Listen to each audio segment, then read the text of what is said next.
নমস্কার বন্ধুরা, আমি ঝুমা। আজ আবার একটা নতুন ব্লগ নিয়ে আপনাদের সামনে হাজির হয়েছি। রোজকার মতো মা আমার জন্য আবার সকালে চা আর নাস্তা নিয়ে হাজির হয়েছেন। হাজব্যান্ড মশাইকে একটু বাইরে যাবার ছিল, তাই তাড়াতাড়ি আমি কিচেনে গিয়ে ওনার জন্য একটু চা আর টোস্ট বানিয়ে নিয়ে এলাম। আর এদিকে মা আমার জন্য দই চিঁড়ে আর ফল নিয়ে এসেছেন।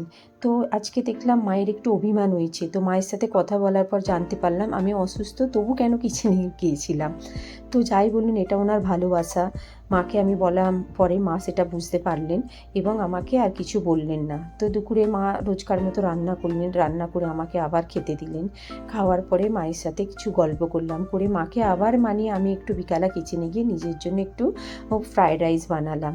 না, মাকে মানানোটা এত সহজ ছিল না, তবু মাকে মানিয়ে আমি ভিতরে গেলাম।